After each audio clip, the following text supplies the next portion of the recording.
मेरा नाम है उज़मा गिलानी। जिस शख्स के साथ मेरी शादी हुई he was MA English, MA economics, LLB, but वो लोगों को चीट करता था। उसने मेरी अम्मी अबू से कहा कि आप ये अपना छोटा सा घर सेल कर दें। मेरा जेवर, मेरी अम्मी का जेवर सेल कर दिया गया और वो पैसे लेके, मेरे भाई हॉस्पिटल में जॉब करते हैं, उनके चेक दे के दुनिया को वो बंदा फरार हो गया। चुबुर्जी एक पार्क था, 2 दिन हम चुबुर्जी वाले पार्क में बैठे रहे। मैट्रिक मेरे लिए एक नया वर्ड था और क्रेज़ बन गया कि मैट्रिक है क्या। मैंने 9th 10th का जो मैथ था ना उसको ज़ुबानी याद किया।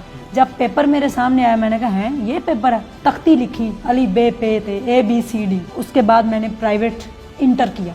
मुझे किसी ने कहा कि आप BCom कर लें।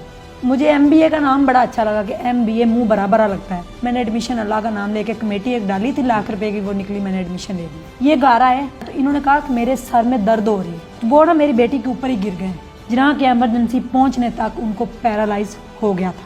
उन्होंने इतनी टेंशन ली कि ये क्या हुआ, फिर उनको सर हेमरेज हो गया, कोमा में चले गए। 8 बजे से लेकर 3 बजे तक यूनिवर्सिटी क्लासेस लेनी, 3 बजे से 4:30 पौने 5 घर पहुंचना, आके अपनी 6 माह की बेटी को देख के 5 बजे मेडिकल स्टोर पे जाना, रात 1 बजे तक मैंने मेडिकल स्टोर चलाना।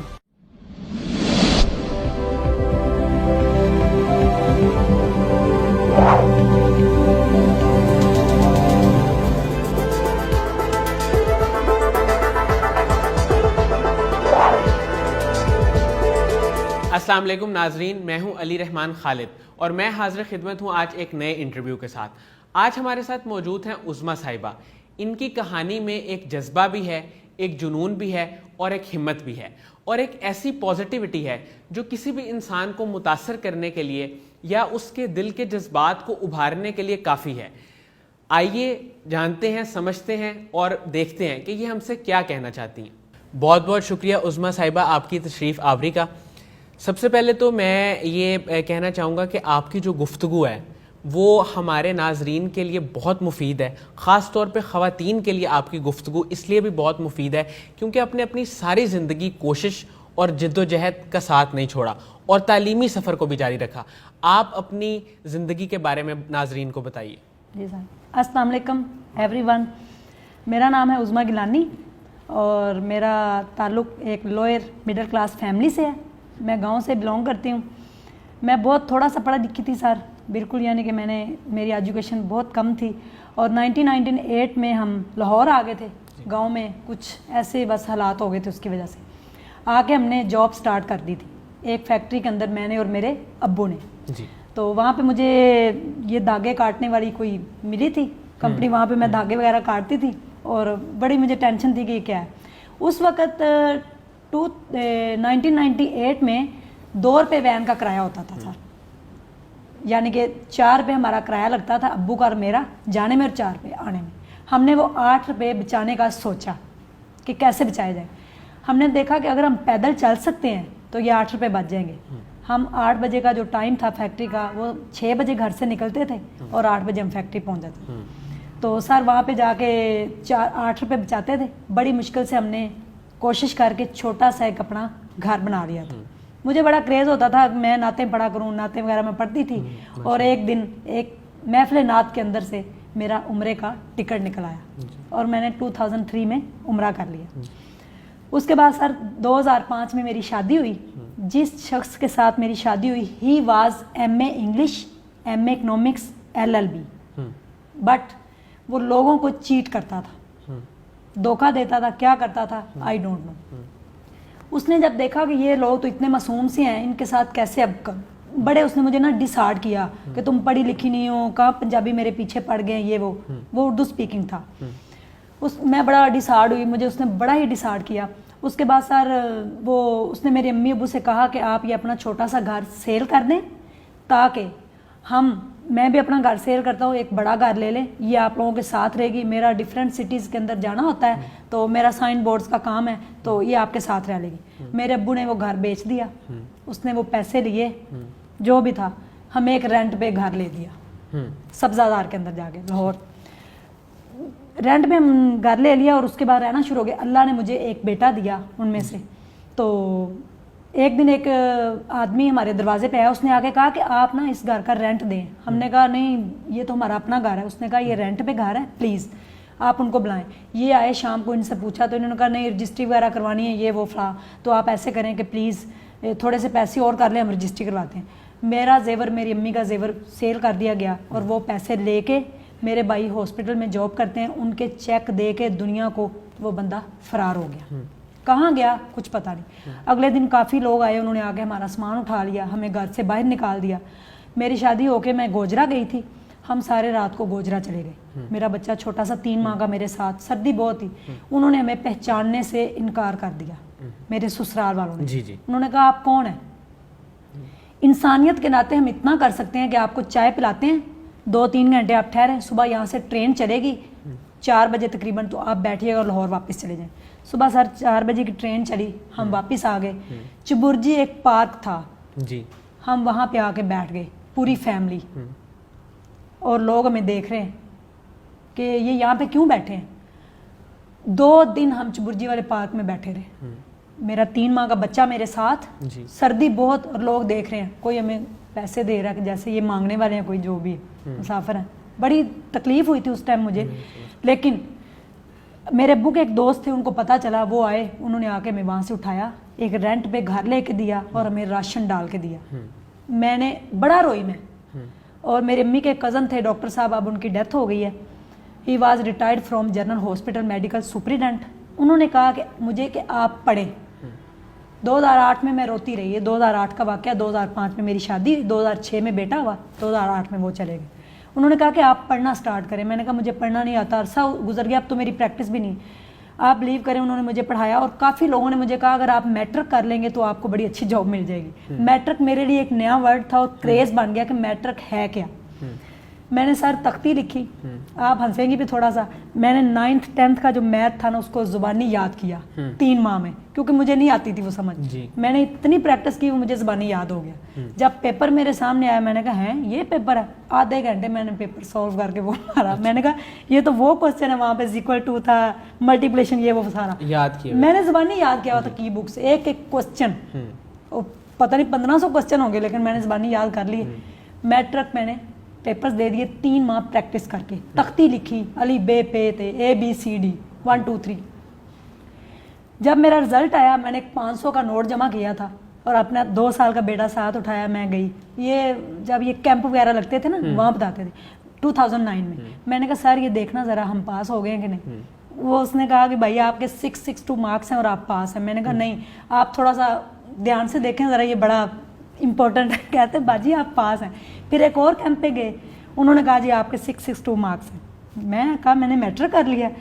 मैट्रिक किया जैसे मैंने दुनिया फतह कर ली। मैंने कहा क्या बात है, मैंने मैट्रिक कर लिया। मैंने सब लोगों से कहा मुझे जॉब दें, क्योंकि मैंने तो मैट्रिक कर लिया, मुझे क्या पता था मैट्रिक करने के बाद तो कुछ भी नहीं है ये वो। सर मैं बड़ा एक्साइटेड, और मैंने अपने घर वालों को हिम्मत दी। मैंने कहा, हालांकि मुझे हिम्मत की ज़रूरत थी, मैं खुद टीन एज में थी, मेरी शादी हुई 18-19 साल की एज में। मैंने अपने आप को हिम्मत दी, मोटिवेट किया कि मैं कर सकती हूँ सब कुछ। मैंने अपने अब्बू से कहा आप फिक्र ना करें, हम घर भी बना लेंगे, सब कुछ वापस आ जाएगा, लेकिन आप प्लीज़ हिम्मत रखें। मैट्रिक किया, उसके बाद मैंने प्राइवेट इंटर किया जी, माशाल्लाह। इंटर में मेरे बड़े अच्छे मार्क्स आ गए। मुझे किसी ने कहा कि आप बीकॉम कर लें। मैंने कहा बीकॉम क्या होता है? कहते हैं जी आप बीकॉम कर लें। मैंने government Islamia college Ravi block में आया, मैंने वहाँ पे ना अपना इंटरव्यू दिया, तो उन्होंने मुझे कहा कि जी ठीक है आपकी सिलेक्शन होगी, लिस्ट में नाम आ गया। एज डिफरेंस, मेरी 1 साल की एज ज़्यादा थी। उन्होंने मुझे कहा अगर PU वाले आपको सर्टिफिकेट दे दें एज रिलैक्सेशन का तो आपका एडमिशन हो जाएगा। मैं PU गई, वहाँ पे एक सर बैठे हुए थे। मैंने कहा सर मैंने पढ़ना है, बड़ी मुश्किल से ये देखे मैट्रिक किया, इंटर किया। उसने कहा एज रिलैक्सेशन यहाँ पे 10 साल भी होती तो मैं कर देता, यूँ स्टैंप लगाई जाए आप पढ़े जाके। बीकॉम पार्ट 2 मुझे कुछ समझ नहीं आया, मेरे ऊपर से गुजर गया, कर लिया जो भी। बीकॉम पार्ट 1 सॉरी, और पार्ट 2 में जाके आपको पता हमारी सोसाइटी, रिलेटिव्स, जी जी, सबसे ज़्यादा ना हमारी टेंशन का ठेका जो है ना वो हमारे रिलेटिव्स लेते हैं। ऐसे वो आपको ये जवान है, बाहर फिरेगी, इसकी शादी करें, इसका निकाह करें, दोबारा करें। वो मैंने कहा मैंने शादी नहीं करनी, मैंने पढ़ना है और मेरा बेटा मेरे साथ है इंशाल्लाह, मुझे किसी चीज़ की अब ज़रूरत नहीं रही। लेकिन सर मुझे हारना पड़ा, मेरे अब्बू ने कहा कि नहीं शादी ज़रूरी। दोबारा मेरा बीकॉम पार्ट 2 में निकाह हुआ। जिस शख्स के साथ निकाह हुआ वो मुझसे 6-7 साल छोटे हैं जी, और वो मैट्रिक हैं सिर्फ और अनमैरिड थे। मेरा एक बच्चा था, शादी हो गई, बीकॉम पार्ट 2 में। उसके बाद मैंने बीकॉम पार्ट 2 क्लियर किया। मैंने उनको बताया कि मैं पढ़ना चाहती हूँ अपने सेकंड हस्बैंड को, कि प्लीज़ अब आप मुझे रोके ना। उससे पहले सर फिर हम कोर्ट गए, कोर्ट में उसके खिलाफ केस किया, GO पे दिया, बड़ी जगह पे उसको ढूंढा, वो नहीं मिले। कोर्ट वालों ने फिर मुझे डिग्री दे दी एक तरफा, यानी कि फिर सर मेरा इनके साथ निकाह हुआ। मैंने इनको बताया कि मैं पढ़ना चाहती हूँ प्लीज़। इन्होंने मुझे कहा कि ठीक है आप पढ़ें।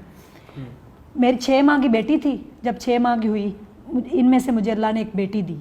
वो 6 माह की हुई तो मैंने फिर MBA में एडमिशन लिया।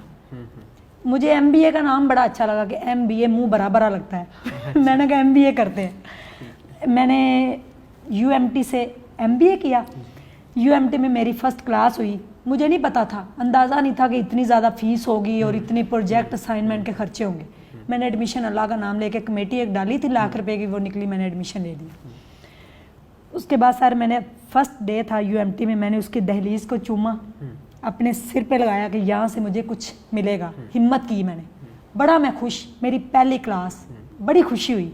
क्लास के अंदर गई, 50-60 से ज़्यादा स्टूडेंट बैठे हुए थे और बड़े स्टूडेंट स्टाइलिश, और वहाँ पे लोग सोने का चम्मच लेके पैदा हुए हैं, क्योंकि बड़े अमीर लोग, मैं गरीब सा बंदा कहाँ फंस गया। मुझे बड़ी टेंशन हुई। मेरी क्लास हुई, एप्पल आईफोन के बारे में नहीं पता था, थोड़ा पूछा, मेरी बड़ी वो सर ने भी और बड़ा हंसे, बच्चे भी बड़ा हंसे कि इसको एप्पल आईफोन का नहीं पता। तो मुझे बाद में बताया गया। फर्स्ट सेमेस्टर मेरा था और क्लासेस बड़ी ना अजीब थी। सुबह 8 से 11, फिर 2 से 5 या 3:30 की क्लास होती थी। उनकी स्लॉट थी, मुझे नहीं अंदाज़ा था।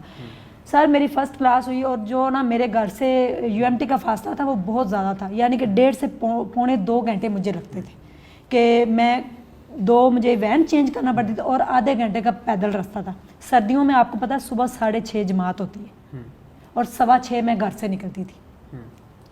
पहली मेरी क्लास मैं बड़ा खुश होकर घर आई। मेरे अपने हस्बैंड को बताया कि मेरी आज फर्स्ट क्लास थी, मैं बड़ा खुश हूँ, अब मैंने MBA करना है और जम के पढ़ना है इंशाल्लाह।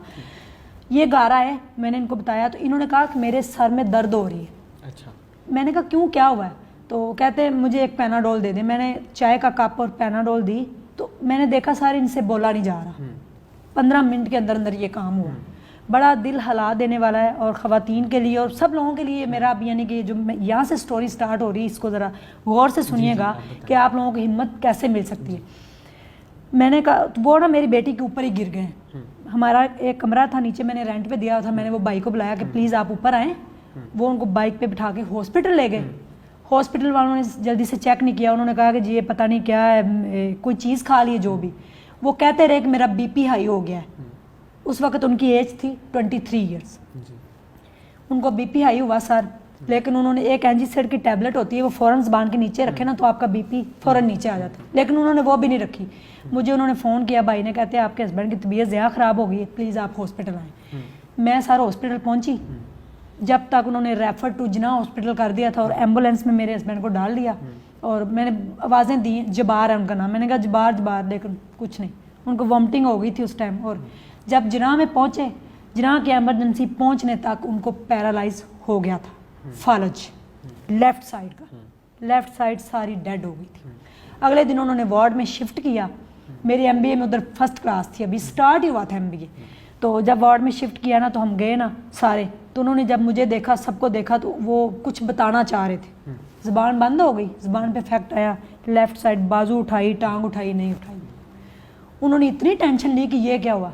फिर उनको सर हेमरेज हो गया, कोमा में चले गए। डॉक्टरों ने कहा ही इज़ डेड, इसको घर ले जाए। ICU में शिफ्ट कर दिया गया, कोमा में चले गए। और कोमा में जाने के बाद तीसरे दिन फिर उनको हेमरेज हुआ। एक हेमरेज हो तो इंसान 99% नहीं बचता, मर जाता है, लेकिन कुदरत भी है और साइंस, दोनों चीज़ें साफ हैं। फिर हेमरेज हुआ कोमा में। डॉक्टरों ने कहा ये नहीं बचने वाले, आप इनको घर ले जाएं। 21 दिन मेरे हस्बैंड कोमा में रहे थे और मेरा कॉन्फिडेंस लेवल आप चेक करें। मैंने घर आके ये अपने आप को सारा एनालिसिस किया। मैंने कहा अगर इन्होंने बचना हुआ, मेरी किस्मत में दोबारा बेवा होना नहीं लिखा, तो ये बच जाएंगे। अगर इनकी ज़िंदगी नहीं है तो हम कुछ भी कर लें, ये नहीं बचेंगे। मुझे अपनी स्टडी नहीं छोड़नी। हमारा मेडिकल स्टोर था सर। अब मेरी स्टोरी आप सुने। सुबह मैंने 5:15 बजे उठना, 6:15 बजे मैंने घर से निकलना, 8 बजे से लेकर 3 बजे तक यूनिवर्सिटी क्लासेस लेनी, जी 3 बजे से 4:30 पौने 5 घर पहुंचना, आके अपनी 6 माह की बेटी को देख के 5 बजे मेडिकल स्टोर पे जाना, रात 1 बजे तक मैंने मेडिकल स्टोर चलाना, 1 बजे वापस आना, 1:15 बजे आके मुंह हाथ वगैरह धो के वो इतनी मोटी बुक्स खोलनी और पढ़ना बैठ के उनको। मेरे पास नेट नहीं था, मेरे पास कोई सिस्टम, लोग नेट से सर्च करते हैं अपनी वर्डिंग में लिख लेते जो भी, मैंने उनको पढ़ना बैठ के, पढ़ के 1.5 से 2 घंटे मैं डेली सोती थी बस। ये मेरी नींद थी, पूरा 1 साल रही है यूनिवर्सिटी सुबह उठ के। फिर कभी कभी हॉस्पिटल जाके उनको भी देखना।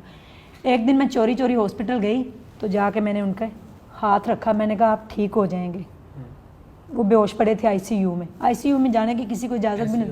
मैंने डॉक्टर से रिक्वेस्ट की प्लीज़, तो मैं गई सर, तो मैंने जब उनके ना हाथ रखा, मैंने कहा आप बिल्कुल ठीक हो जाएंगे इंशाल्लाह। उन्होंने आंखें खोल दी और डॉक्टर ने कहा कि ये कोमे से बाहर आ गए।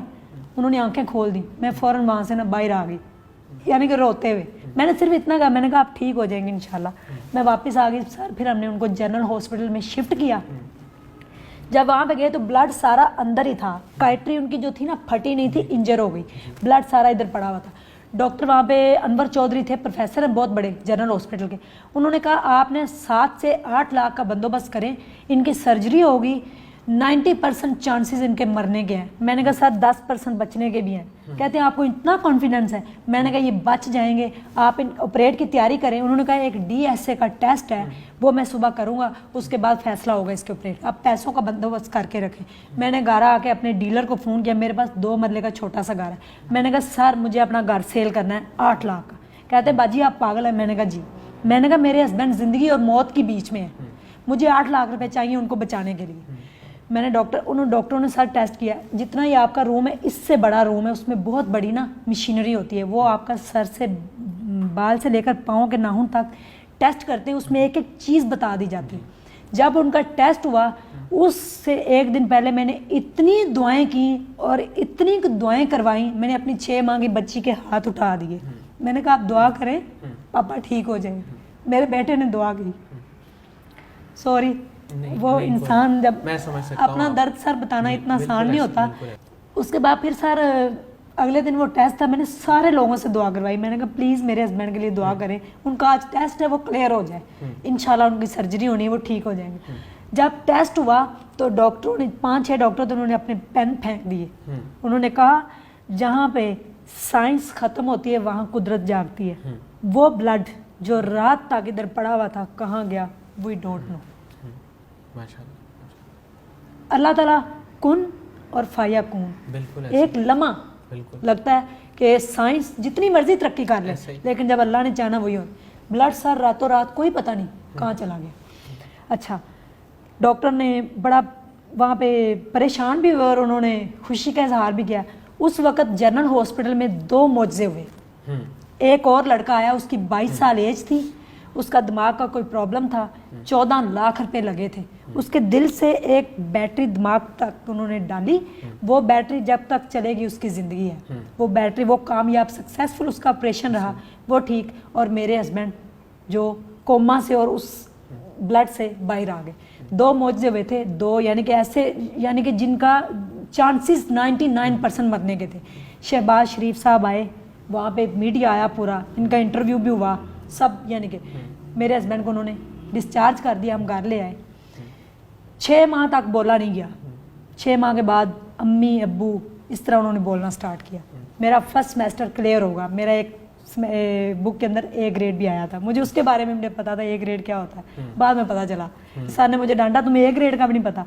उसके बाद सर मैंने अपनी स्टडी जारी रखी, लेकिन मेडिकल स्टोर पे आपको पता है 18 से 19 घंटे ड्यूटी देनी पड़ती है, अदरवाइज आपका कस्टमर स्विच कर जाता है। वो फिर मेरे से नहीं संभाला गया। फिर मैंने कुछ मेडिसिन जो थी वो डोनेट कर दी और कुछ एक्सपायर होंगी, मैंने वो छोड़ दिया। मेरे मामू जो थे मुझे थोड़ा सपोर्ट करते थे, थोड़े मुझे पैसे देते थे महीने के, और 6,000 रुपये में रेंट आता था। टोटल 10,000 के अंदर मैं गुजारा करती थी। फिर यूनिवर्सिटी के अंदर सर मुझे अटैक